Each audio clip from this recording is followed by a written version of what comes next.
तो आज का हमारा टॉपिक है इंक्रीजिंग एंड डिक्रीजिंग फंक्शंस। तो आज हम समझेंगे कि कोई भी फंक्शन इंक्रीजिंग और डिक्रीजिंग कब होता है या उसे कब इंक्रीजिंग या डिक्रीजिंग कहा जा सकता है। तो इसके लिए सबसे पहले हम एक ग्राफ बनाते हैं। तो जिस फंक्शन का हम यहाँ पे ग्राफ बनाने जा रहे हैं वो है f(x)=x²।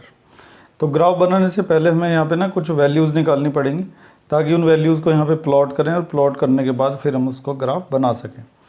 तो अगर हम x की जगह पर -1 पुट कर देते हैं तो हमें +1 मिलेगा वहाँ पे। इसी तरह से +1 पुट करेंगे तो वहाँ पे +1 मिलेगा।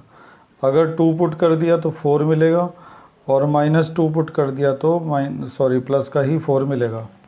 इसी तरह से कुछ छोटी वैल्यू भी रखी जा सकती हैं, जैसे कि 1/2 रख देंगे। अगर x की जगह 1/2 रखेंगे तो क्या मिलेगा हमें 1/4।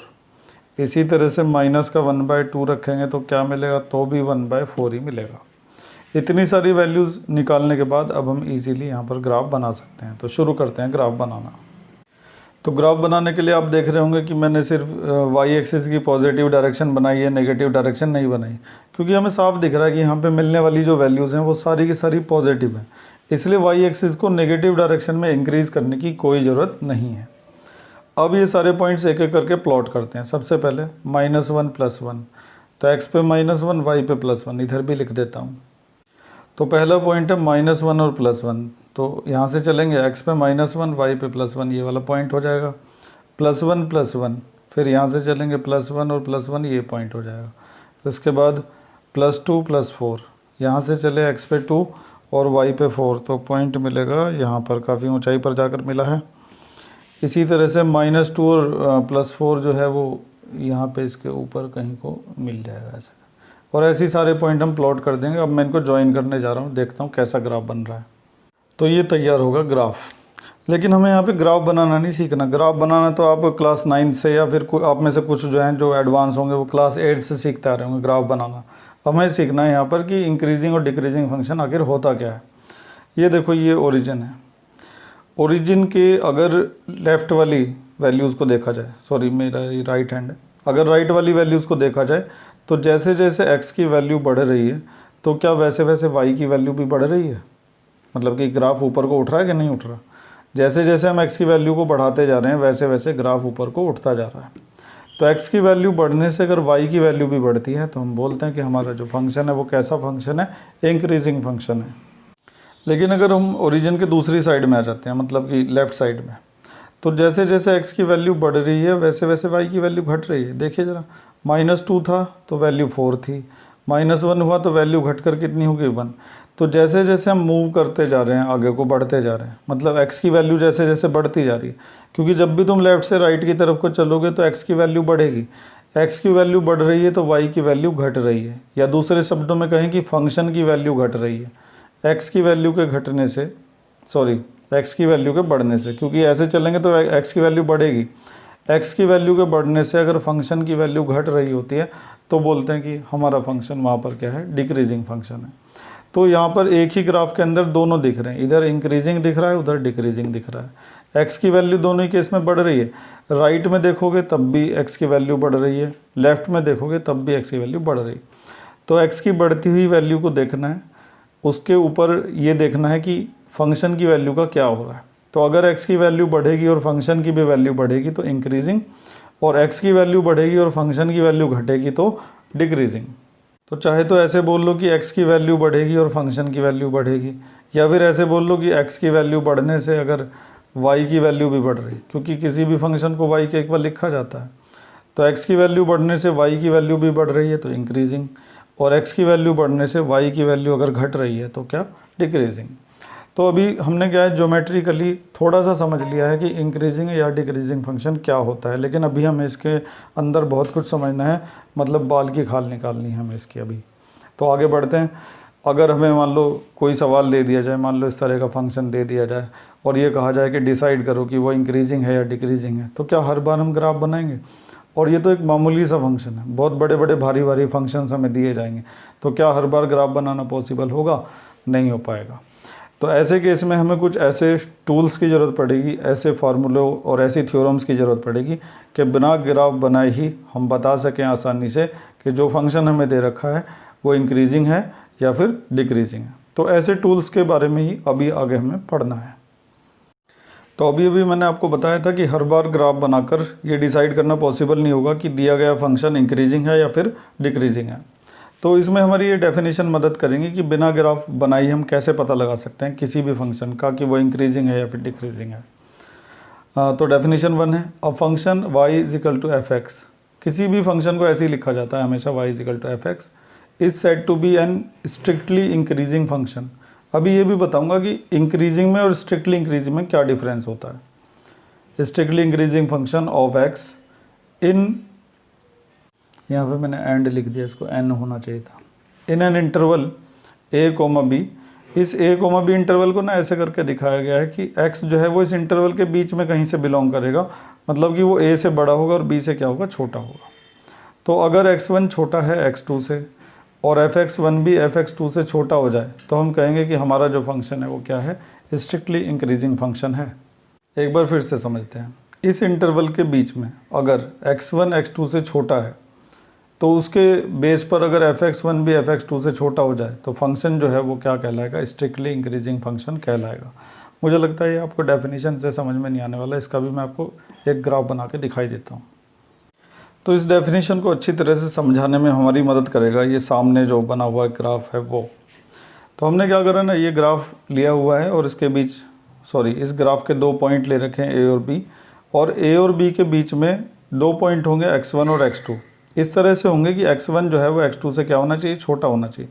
तो x1 को यहाँ पे ले लेते हैं इस जगह पर, और x2 को थोड़ा आगे ले लेते हैं। तो साफ पता चलता है कि x1 जो है वो x2 से छोटा होगा, क्योंकि यहाँ पर मान लो कि x2 की वैल्यू अगर 5 है तो यहाँ पे x2 की वैल्यू कम से कम 3 तो होगी।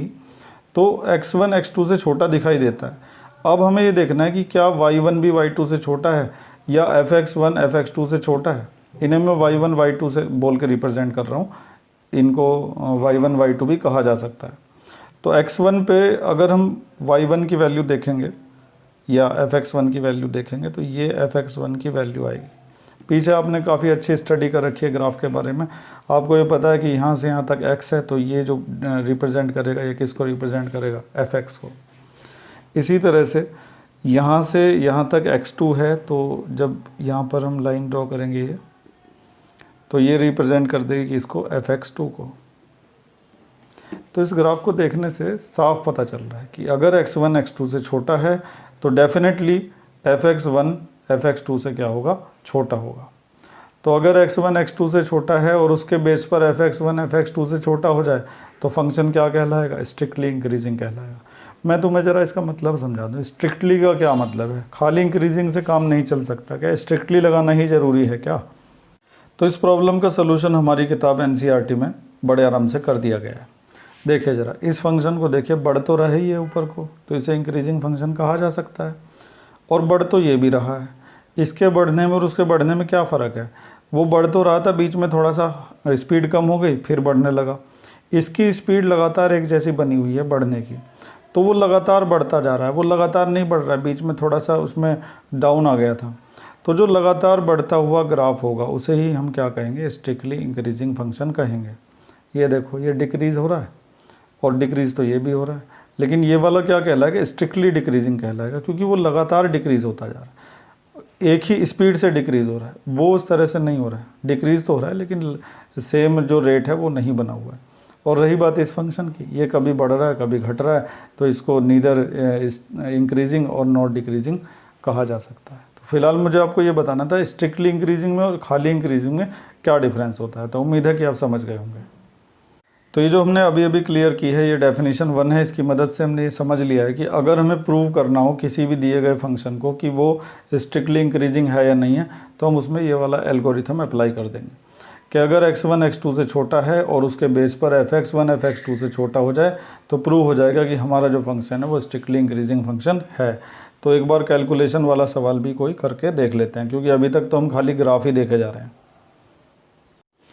तो जिस तरह के सवाल हमें एक्सरसाइज में करने के लिए मिलेंगे वैसे ही मैंने एक लिख दिया है कि show that the function this is strictly increasing function on R मतलब सारे रियल नंबर।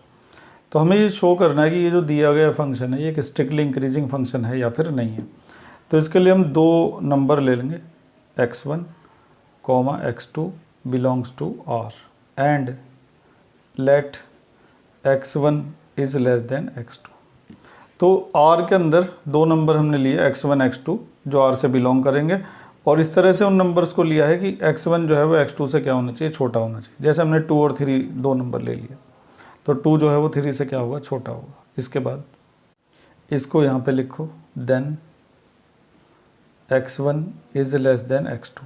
अब तुम्हें क्या प्रोसीजर फॉलो करना है कि इसका धीरे धीरे ना फंक्शन बनाना है। वो जो फंक्शन लिखा है ना 2x + 3, वो दोनों तरफ तुम्हें तैयार करना है। कैसे करोगे, तो सबसे पहले तो x के साथ में 2 दिखाई देता है, तो 2 से दोनों साइड करोगे मल्टीप्लाई, तो 2x1 is less then 2x2। इसके बाद 3 दिख रहा है ऐड होता हुआ, तो दोनों तरफ 3 ऐड कर दो, तो 2x1 इज लेस देन चलो खैर एडजस्ट कर दिया, गलती हो गई थी। 3 दोनों साइड ऐड करना था, तो 2x1 + 3 और 2x2 + 3। अब ये देखना है कि क्या ये fx1 बन चुका है। तो भाई fx अगर 2x + 3 है तो 2 ये बन जाएगा fx1, और ऐसे इसकी जगह पे क्या लिख देंगे, fx2। तो वो जो डेफिनेशन अभी अभी पढ़ी थी उसके अकॉर्डिंग ये जो हमारा फंक्शन है ये एक स्ट्रिक्टली इंक्रीजिंग फंक्शन कहलाएगा। एक नज़र जब उस डेफिनेशन पे भी लगा दीजिए, ये देखिए उस डेफिनेशन के अकॉर्डिंग अगर x1 x2 से छोटा होता है और अगर उसकी वजह से fx1 fx2 से छोटा हो जाए तो फंक्शन क्या कहलाएगा, स्ट्रिक्टली इंक्रीजिंग फंक्शन कहलाएगा। अगर x1 x2 से छोटा है तो fx1 fx2 से छोटा हो जाएगा तो फंक्शन को हम क्या कहेंगे कि वो एक स्ट्रिक्टली इंक्रीजिंग फंक्शन है। तो बिना ग्राफ बनाए ऐसे किया जाता है कोई भी सवाल। तो एंड में इस तरीके से लिख दीजिएगा कि 10 x1 less than x2 implies that fx1 less than fx2 for all x1 x2 belongs to R, therefore f is strictly increasing on R। तो इस तरह से बिना ग्राफ बनाए ही किसी भी फंक्शन को प्रूव किया जा सकता है कि वो स्ट्रिक्टली इंक्रीजिंग है या वो स्ट्रिक्टली डिक्रीजिंग है। अगर आप इस फंक्शन का ग्राफ बनाएंगे तो भी आपको इसका ग्राफ ना ऐसे ही दिखाई देगा, बढ़ता हुआ ग्राफ। जैसे जैसे x की वैल्यू बढ़ेगी वैसे वैसे इसकी वैल्यू भी बढ़ेगी। आप यहाँ पे रख के देख लो ना, आपने 0 रखा है यहाँ पे, तो वहाँ पे क्या मिलेगा आपको, 3 मिलेगा। लेकिन जब आप यहाँ पे 1 रखेंगे तो वहाँ पे आपको क्या मिलेगा, 5 मिलेगा। तो जैसे जैसे आप x की वैल्यू बढ़ाते जा रहे हैं वैसे वैसे y की वैल्यू भी क्या होती जा रही है, बढ़ती जा रही है।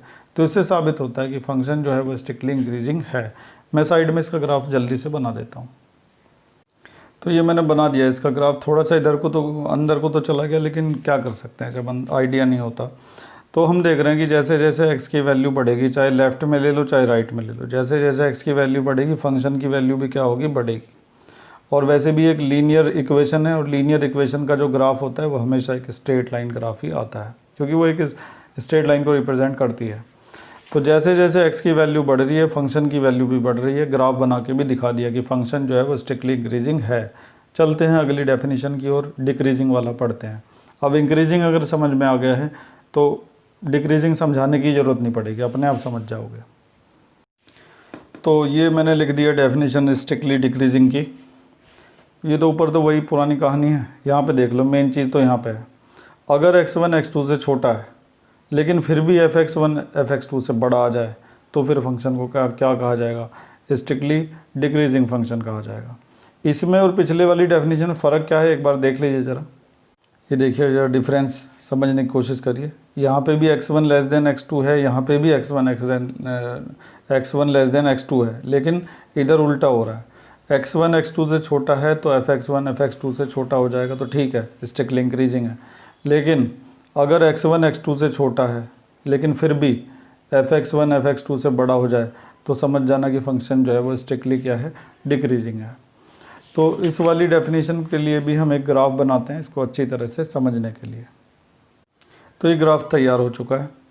अब यहाँ पर एक पॉइंट ले लेते हैं इस जगह पर x1, और यहाँ पर एक पॉइंट ले लेते हैं x2। फिर से हम ये समझ सकते हैं कि x1 जो है वो x2 से छोटा ही होगा, लेकिन इस बार यहाँ पर जो ये जो लेंथ आएगी ये किसको रिप्रेजेंट करेगी, fx1 को, और ये वाली जो लेंथ है ये रिप्रेजेंट करेगी किसको, fx2 को। तो x1 x2 से छोटा है लेकिन fx1 fx2 से क्या है, बड़ा है, तो कहा जा सकता है फंक्शन जो है वो स्ट्रिक्टली डिक्रीजिंग है। और वैसे भी आप देख रहे हैं कि वो क्या हो रहा है, डिक्रीज़ होता हुआ ही आ रहा है, ऊपर से नीचे की तरफ आ रहा है।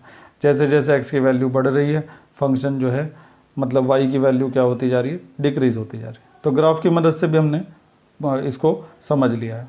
इसके जैसा एक और मतलब इसको समझने के लिए एक एग्जाम्पल भी लेते हैं कि एग्ज़ाम में किस तरह के सवाल आ सकते हैं ताकि उनको समझा जा सके। इस एग्जाम्पल को बड़े ध्यान से देखना क्योंकि इसमें क्या है ना कि हम डिक्रीजिंग प्रूव करना चाहते हैं और शुरुआत में लेंगे x1 is less than x2 लेकिन बाद में वो आ जाएगा fx1 is greater then fx2। तो बड़े ध्यान से देखना इस एग्जाम्पल को। तो सवाल पढ़ लेते हैं क्या है। Show that the function this is strictly decreasing function on R। इस फंक्शन को एक स्ट्रिक्टली डिक्रीजिंग फंक्शन प्रूव करना है सभी रियल नंबर्स के लिए।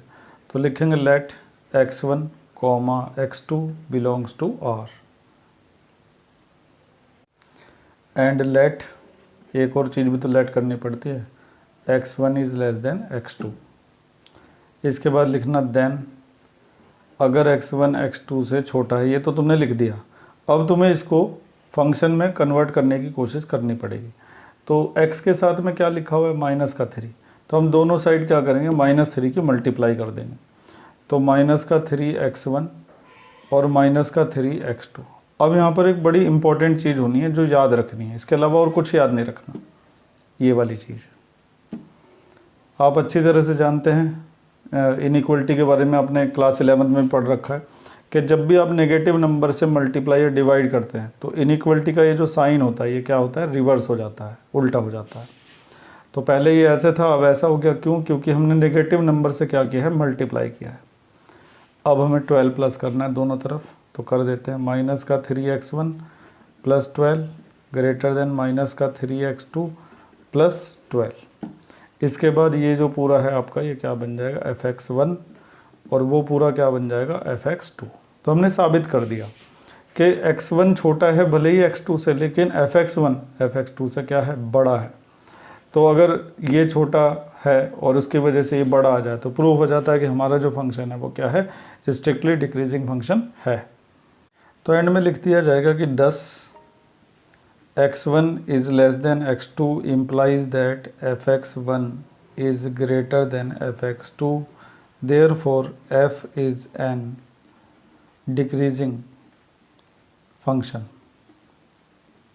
f is a decreasing function। ठीक है। अब अगर आप इसका ग्राफ बनाएं, जो कि मैं बना ही दूंगा साइड में, तो ग्राफ देखने से आपको पता चलेगा जैसे जैसे x की वैल्यू बढ़ रही है फंक्शन की वैल्यू क्या हो रही है, डिक्रीज़ हो रही है। तो बना देता हूँ साइड में जल्दी से। तो ये हमने बना दिया है क्योंकि लीनियर इक्वेशन थी तो ग्राफ आएगा स्ट्रेट लाइन। और अब यहाँ पे अगर आप एक पॉइंट ले लेते हैं, जैसे कि यहाँ पे आपका पॉइंट हो गया x1 और इधर हो गया x2, और यहाँ पर जो आप वैल्यू देखेंगे fx1 की, वो वैल्यू यहाँ पर जो fx1 की वैल्यू होगी उससे क्या आएगी, बड़ी ही आएगी, fx2। ठीक है। तो x1 बड़ा है x2 से, सॉरी इधर तो नेगेटिव है ना तो छोटा होगा, x1 छोटा है x2 से, लेकिन fx1 fx2 से क्या है, बड़ा है, साफ दिखाई देता है। तो एग्ज़ाम में जब सवाल आएगा ये दोनों काम करने की ज़रूरत नहीं है, सिर्फ आपको ये वाला काम करना है, ग्राफ बनाने की कोई ज़रूरत आपको नहीं है। इसी से आपका फंक्शन साबित हो जाएगा कि वो स्ट्रिक्टली इंक्रीजिंग है या फिर डिक्रीजिंग है। तो किसी भी फंक्शन को स्ट्रिक्टली इंक्रीजिंग या डिक्रीजिंग प्रूव करने का ये पहला तरीका था। अब इसके बाद हम चलते हैं दूसरे तरीके की ओर, जिसे कहते हैं फर्स्ट ऑर्डर डेरिवेटिव टेस्ट। तो वो जो दूसरा तरीका है उसको हम इसलिए सीखने जा रहे हैं क्योंकि कई सारे फंक्शन ऐसे होते हैं जिसमें उस सेकंड मेथड की मदद से करना आसान होता है, और वैसे भी वो जो सेकंड मेथड हम सीखने जा रहे हैं उसी से ज़्यादातर सवालों को किया भी जाता है। ये तो बस किसी किसी सवाल में थोड़े जो आसान से सवाल होते हैं उसी में अप्लाई किया जाता है। ठीक है। तो सीखते हैं अगले मेथड को। चलिए घर, तो इंक्रीजिंग डिक्रीजिंग पता लगाने का दूसरा तरीका है फर्स्ट डेरिवेटिव टेस्ट। ये क्या भला है इसको समझ लेते हैं। फर्स्ट डेरिवेटिव टेस्ट, इसके लिए हमें थ्योरम 1 पढ़नी पड़ेगी जो हमारी किताब में दे रखी है। तो इस थ्योरम के अकॉर्डिंग अगर हमें दिया गया फंक्शन एक कंटिन्यूस फंक्शन है क्लोज्ड इंटरवल में और डिफरेंशिएबल फंक्शन है ओपन इंटरवल में, इन इंटरवल्स के बारे में और कंटिन्यूस और डिफरेंशिएबल के बारे में जब हमने मीन वैल्यू थ्योरम और रोली थ्योरम पढ़ी थी तब हमने इनके बारे में काफ़ी कुछ डिस्कस किया था। तो अगर हमें एक ऐसा फंक्शन दे रखा है जो कंटिन्यूस भी है और डिफरेंशिएबल भी है तो क्या होगा, तब हम उसको स्ट्रिक्टली इंक्रीजिंग फंक्शन कह सकते हैं अगर एफ डैश एक्स क्या होगा, ग्रेटर देन ज़ीरो होगा। यानी कि उस फंक्शन का जब डेरिवेटिव निकाला जाएगा और वो डेरिवेटिव अगर जीरो से बड़ा होगा यानी कि पॉजिटिव होगा तो उस फंक्शन को क्या कहा जाएगा, स्ट्रिक्टली इंक्रीजिंग। लेकिन अगर उस फंक्शन का डेरिवेटिव लेस देन ज़ीरो आया तो उसे कहा जाएगा स्ट्रिक्टली डिक्रीजिंग। तो इंक्रीजिंग या डिक्रीजिंग पता लगाने का ये सबसे आसान मेथड है। जो भी फंक्शन आपको दिया जाएगा आप उसका डिफरेंशिएशन कर दीजिए। डिफरेंशिएशन अगर पॉजिटिव आता है तो फंक्शन होगा स्ट्रिक्टली इंक्रीजिंग, और डिफरेंशिएशन अगर नेगेटिव आता है तो फंक्शन होगा स्ट्रिक्टली डिक्रीजिंग। तो ये थ्योरम अभी थोड़ी देर में प्रूव करेंगे, उससे पहले ये देख लेते हैं कि ये मेथड काम कैसे करता है। ठीक है, तो एक सवाल ले लेते हैं। तो इसको समझने के लिए हमने एक एग्जांपल ले लिया है। ये सवाल पूछा गया था 1991 में। हमें एक फंक्शन दिया गया था और प्रूव करना था, prove that this function is increasing on R. देखो यहाँ पे स्ट्रिक्टली इंक्रीजिंग नहीं लिखा, खाली इंक्रीजिंग लिखा है। तो अगर F dash x greater than zero आया तो स्ट्रिक्टली इंक्रीजिंग होगा। लेकिन अगर एफ डैश एक्स, वहाँ पे दिख नहीं रहा होगा तुम्हें, यहाँ पे लिख देता हूँ। लेकिन अगर F dash x greater than और इक्वल टू ज़ीरो आया तो हम उसे इंक्रीजिंग बोलेंगे। अगर सिर्फ ग्रेटर देन ज़ीरो आता है तो स्ट्रिक्टली इंक्रीजिंग, और greater than equal to zero आता है तो सिर्फ कहा जाएगा इंक्रीजिंग। और यही चीज़ डिक्रीजिंग में भी होगी कि लेस देन ज़ीरो आया तो स्ट्रिक्टली डिक्रीजिंग, और less than equal to zero आया तो सिर्फ डिक्रीजिंग शब्द लगाया जाएगा। तो चेक कर लेते हैं। सबसे पहले हम इसका क्या करेंगे, डिफरेंशिएशन करेंगे, क्योंकि ये रूल तभी एप्लीकेबल होता है जब आपके पास उस फंक्शन का डिफरेंशिएशन अवेलेबल हो। तो निकालते हैं डिफरेंशिएशन। 3x क्यूब का क्या हो जाएगा, 3x स्क्वायर। इसका क्या हो जाएगा 6x, इसका क्या हो जाएगा 3, और 100 का क्या हो जाएगा 0। अब यहाँ से 3 कॉमन निकाल लो, अंदर रह जाएगा एक्स स्क्वायर माइनस 2x और प्लस 1। इसे आप अच्छी तरह से जानते हैं, ये होता है a माइनस बी का होल स्क्वायर। तो 3 इंटू एक्स माइनस 1 का होल स्क्वायर इसे लिख सकते हैं। और अगर आप नहीं जानते तो आप इसमें splitting the middle term method लगा के सॉल्व कर लीजिएगा। वैसे आप जानते होंगे, आप 12वीं में पढ़ रहे हैं। अब इसे ध्यान से देखो, ये 100% ग्रेटर देन और इक्वल टू 0 होगा, 100%। क्योंकि मान लो कि x की वैल्यू 1 हो जाती है, 1, तो 1 में से 1 जाकर क्या बचेगा 0, और 0 होने की वजह से ये पूरा भी क्या हो जाएगा 0 हो जाएगा। तो या तो इसकी वैल्यू 0 के इक्वल होगी या फिर उससे बड़ी होगी। बड़ी क्यों होगी, क्योंकि ये जो पूरा आप देख रहे हैं ये परफेक्ट स्क्वायर है। अगर इसके अंदर कोई नेगेटिव नंबर आ भी गया गलती से तो ये जो स्क्वायर है ये उसको क्या बना देगा, प्लस बना देगा। यानी कि ये हमेशा कैसा रहेगा, पॉजिटिव रहेगा, और पॉजिटिव रहेगा तो ग्रेटर देन 0 रहेगा। तो कह सकते हैं कि ये पूरी वैल्यू या तो 0 से बड़ी होगी या फिर 0 के इक्वल होगी। तो हमने यहाँ पर दिखाया कि जो एफ डैश एक्स निकल कर आया है वो ग्रेटर देन और इक्वल टू 0 है। तो इससे साबित होता है कि हमारा जो फंक्शन है वो एक इंक्रीजिंग फंक्शन है। अगर खाली ग्रेटर देन 0 आता है तो बोलते हैं स्ट्रिक्टली इंक्रीजिंग, लेकिन अभी आया ग्रेटर देन और इक्वल टू 0 तो बोलेंगे increasing function. Therefore F is an increasing function on R. तो इस तरह से इसका इस्तेमाल किया जाता है। तो बहुत ही सिंपल मेथड है, फर्स्ट डेरिवेटिव टेस्ट, और सबसे ज़्यादा इसी का इस्तेमाल भी किया जाता है। आपको जो भी फंक्शन दिया जाए उसका डिफरेंशिएशन करो। अगर डिफरेंशिएशन पॉजिटिव आया तो स्ट्रिक्टली इंक्रीजिंग, डिफरेंशिएशन नेगेटिव आया तो स्ट्रिक्टली डिक्रीजिंग। Simple method. अब हम इस थ्योरम को, ये जो थ्योरम हमने अभी अभी पढ़ी है, इसको प्रूव भी कर लेते हैं। तो अब हम प्रूव करने जा रहे हैं थ्योरम नंबर 1 का जो पार्ट फर्स्ट है उसको। पहले देख लेते हैं क्या प्रूव करना है हमें। ये थ्योरम 1 का पार्ट फर्स्ट है। इसके अकॉर्डिंग अगर एफ एक्स एक स्ट्रिक्टली इंक्रीजिंग फंक्शन है तो एफ डैश एक्स जो है वो ग्रेटर देन क्या होगा, 0 होगा। यानी कि ये ऊपर वाली चीज़ गिवन है और ये हमें क्या करनी है, प्रूव करनी है। हमें दिया गया है कि एफ एक्स एक स्ट्रिक्टली इंक्रीजिंग फंक्शन है और हमें प्रूव करना है कि F dash x greater than 0 होगा।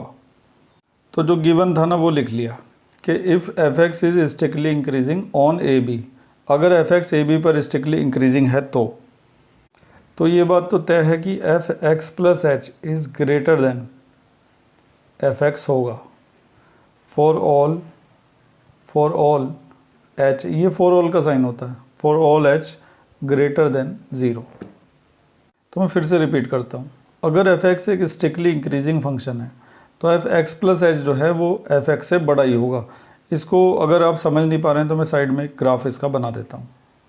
तो मैंने इस साइड में ना छोटा सा ग्राफ बना दिया है ये समझने के लिए कि अगर एफ एक्स एक स्ट्रिक्टली इंक्रीजिंग फंक्शन है तो F X plus H greater than F x कैसे हो गया। तो एक पॉइंट यहाँ पर ले लो एक्स, तो एक्स प्लस एच उससे थोड़ा सा आगे होगा क्योंकि एच जो होती है वो एक छोटी सी वैल्यू होती है जिसे हम जानते हैं अच्छी तरह से। एक्स प्लस एच यहाँ पर होगा। अब अगर ये यहाँ से यहाँ तक एक्स है तो ये वाली लाइन किसको रिप्रेजेंट करेगी, एफ एक्स को, और यहाँ से लेकर वहाँ तक एक्स प्लस एच है तो ये लाइन किसको रिप्रेजेंट करेगी, एफ एक्स प्लस एच को। तो आप खुद ही देख रहे हैं कि अगर आपको एक इंक्रीजिंग फंक्शन दिया गया है तो 100% एफ एक्स प्लस एच जो है वो एफ एक्स से क्या होगा, बड़ा होगा। आप खुद ही देखिए कि ये लाइन वो थोड़ा करीबी मामला है लेकिन ये लाइन आपको इससे बड़ी दिख रही होगी, थोड़ा सा डिफरेंस है मामूली सा। तो यही मैंने लिखा है इस ग्राफ के बेस पर कि इंक्रीजिंग फंक्शन में एफ एक्स प्लस एच जो है वो बड़ा होगा किससे, एफ एक्स। और यहाँ पर ये भी समझना इंपॉर्टेंट है कि एच जो है वो ग्रेटर देन 0 होना ज़रूरी है, क्योंकि अगर एच इक्वल टू 0 हो गया तो एच के इक्वल टू 0 होने की वजह से एक्स प्लस 0 हो जाएगा, यानी कि एक्स ही आ जाएगा, तो कोई मतलब नहीं रह जाएगा इसका। एक्स प्लस 0 का मतलब यही लाइन आ जाएगी, तो इसीलिए एच का ग्रेटर देन 0 होना भी ज़रूरी है। तो उम्मीद है कि थ्योरम की पहली लाइन आप अच्छी तरह से समझ गए होंगे। अब हम क्या करते हैं ना, इसको इधर ले आते हैं। तो इधर आगे माइनस का हो जाएगा F X plus H minus F x, ठीक है। ये उधर चला गया तो इसकी जगह 0 बचेगी, ग्रेटर देन 0। इसके बाद दोनों तरफ ना h से डिवाइड कर दिया जाएगा, साथ में ये भी लिखते रहो फॉर ऑल h, ये फॉर ऑल का साइन है, ग्रेटर देन 0। दोनों तरफ h से स्मॉल h से डिवाइड कर दिया जाएगा, क्योंकि मैं धीरे धीरे ना इसको डेरिवेटिव में कन्वर्ट करने जा रहा हूँ। डेरिवेटिव का जो फॉर्मूला होता है वो बनाने जा रहा हूँ। तो इधर h से डिवाइड कर दिया और उधर h से डिवाइड करने से 0 तो 0 ही रहेगी। इसके बाद यहाँ पर मैं लिमिट h टेंस टू 0 और लगा देता हूँ। अब तुम सोचोगे ऐसे थोड़ा ही ना अपनी मर्जी से कुछ भी लगा दो। देखिए जो भी चीज़ हम लगाते हैं उसका कोई ना कोई मतलब ज़रूर होना चाहिए और वो 100% सही भी होनी चाहिए। अभी जैसे हमने दोनों साइड h से डिवाइड करा तो कर सकते हैं, दोनों तरफ किसी भी चीज़ से मल्टीप्लाई या डिवाइड किया जा सकता है। h से इधर डिवाइड करा तो ये आ गया, उधर h से डिवाइड करेंगे 0 को तो क्या आएगा, 0 ही आएगा। दूसरी बात यह है कि लिमिट h टेंस टू 0 कैसे लगा दिया, ऐसे अपनी मर्जी से कुछ भी लगा सकते हैं क्या। तो पहली बात तो यह है कि लिमिट h टेंस टू 0 लगाने का मतलब है कि h 0 की तरफ अप्रोच कर रहा है। h कभी भी 0 के इक्वल नहीं होगा, बस वो 0 की तरफ को बढ़ता रहेगा। तो अगर h कभी भी 0 के इक्वल नहीं होगा तो ये चीज़ 100% क्या रहेगी, पॉसिबल रहेगी, क्योंकि इस चीज़ की हमने शुरुआत ही वहाँ से की थी कि h जो है वो ग्रेटर देन क्या होना चाहिए, 0 होना चाहिए। और लिमिट h टेंस टू 0 लिखने से भी उस पर कोई फ़र्क नहीं पड़ेगा, क्योंकि इसका मतलब यह है कि h 0 की तरफ अप्रोच कर रहा है, h 0 नहीं बन जाएगा। तो इसको अगर हमने यहाँ पे लगा दिया तो उससे कोई फ़र्क नहीं पड़ने वाला। अब ये जो पूरा का पूरा है ये किसको रिप्रेजेंट करता है, एफ डैश एक्स को। आप अच्छी तरह जानते हैं कि एफ डैश एक्स का फॉर्मूला होता है इज़ ग्रेटर देन 0। हो गई थ्योरम प्रूव। थ्योरम का पार्ट फर्स्ट जैसे किया है बिल्कुल सेम पार्ट सेकेंड होगा, इसी को एक तरह से रिपीट किया जाएगा। तो फिर से लेते हैं। हमने बोला कि अगर एफ एक्स एक स्ट्रिक्टली इंक्रीजिंग फंक्शन है तो एफ एक्स प्लस एच को एफ एक्स से क्या होना पड़ेगा, बड़ा होना पड़ेगा। सभी h जो 0 से बड़े हैं उनके लिए h का भी 0 से बड़ा होना ज़रूरी है, क्योंकि h अगर 0 के बराबर हो गया तो इस x में और यहाँ पर x प्लस एच में कोई फ़र्क नहीं रह जाएगा। इसके बाद हमने इसको वहाँ पे लेकर माइनस हो गया, फिर दोनों साइड h से डिवाइड कर दिया। ये सब हम इसलिए कर रहे हैं क्योंकि हम यहाँ पे एफ डैश एक्स बनाना चाहते हैं। फिर हमने लिमिट h टेंस टू 0 लगा दिया। अब ये पूरा बन गया F dash x. F dash x जो है वो क्या आ गया, ग्रेटर देन 0। तो हमने प्रूव किया कि अगर कोई फंक्शन स्ट्रिक्टली इंक्रीजिंग है तो उसका जो डेरिवेटिव है वो क्या होगा, ग्रेटर देन 0 होगा, या दूसरे शब्दों में कहेंगे कि पॉजिटिव होगा। तो ये तो हमने प्रूव कर दिया है, लेकिन यहाँ पे जो हमने लिए है ना x और x प्लस एच, इसके बारे में ना ऊपर एक लाइन लिखनी पड़ेगी, मैं लिख देता हूँ। तो बस एक ये लाइन लिखनी पड़ेगी कि let x be an arbitrary point in A B के बीच में x जो है वो कोई भी मनमाना पॉइंट है, कहीं भी हमने उसको मान रखा है। ये बस इसका मतलब है, ये थोड़ी सी फॉर्मेलिटी होती है जो दिखानी होती है यहाँ पर। तो थ्योरम 1 प्रूव हो चुकी है, ये समझ में आ गई। तो थ्योरम 2 जो है, सॉरी थ्योरम 1 का सेकंड पार्ट जो है उसको आप खुद से कर सकते हैं। तो मेरे ख्याल से आप आगे मत देखिए, अपने आप कर लीजिएगा उसको। तो थ्योरम का सेकंड पार्ट हम प्रूव करने जा रहे हैं। इस बार हमने एक स्ट्रिक्टली डिक्रीजिंग फंक्शन लिया है ए और बी के बीच में। इस फंक्शन में कहीं एक पॉइंट ले लेते हैं x, मान लो कि ये x है, और इससे थोड़ा आगे h दूरी आगे एक और पॉइंट ले लेते हैं x प्लस h, तो ये यहाँ पर x प्लस h हो जाएगा। h आगे यहाँ पे h लिख देता हूँ, ठीक है। h एक छोटी सी वैल्यू होती है जिसे आप अच्छी तरह जानते हैं, और h जो है वो क्या होना चाहिए, ग्रेटर देन 0। तो थोड़ी सी दूरी है भले ही वो, लेकिन है तो ग्रेटर देन 0 ही। तो अब ध्यान से देखो ज़रा, ये x है तो ये क्या हो जाएगा, fx हो जाएगा, और ये x प्लस h है तो ये वाला हिस्सा क्या कहलाएगा, x प्लस h कहलाएगा। अब तुम खुद ही देख लो कि एफ एक्स प्लस एच जो है वो एफ एक्स से क्या है, छोटा है। तो फिर से हम लिखेंगे कि अगर ये एक डिक्रीजिंग फंक्शन है तो F X plus H is smaller than F x. पिछली बार बड़ा लिखा था, इस बार क्या होगा, छोटा होगा, क्योंकि दिख रहा है हमें साफ। फिर ले आओ इधर, F X plus H minus F X is less than 0, और ये भी लिखते रहो कि for all H greater than 0, for all H greater than 0।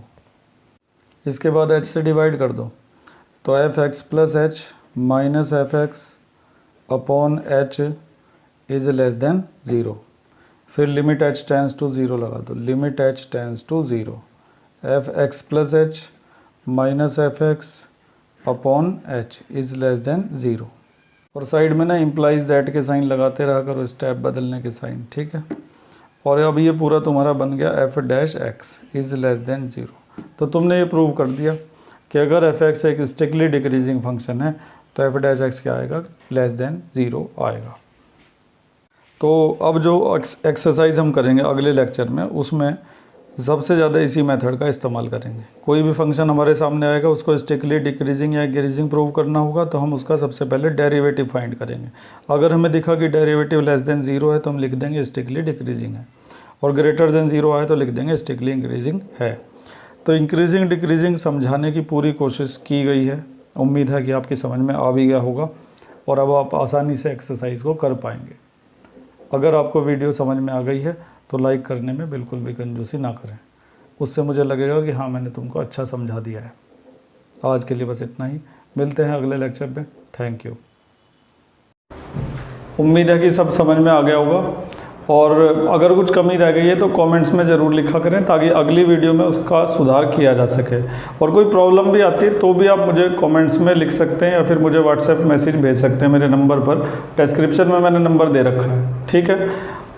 और अगर आपने चैनल सब्सक्राइब नहीं किया हुआ है तो सब्सक्राइब ज़रूर कर लीजिए, ताकि समय समय पर आपको मैथ और साइंस की इसी तरह की इंफॉर्मेटिव वीडियो मिलती रहे। Thank you.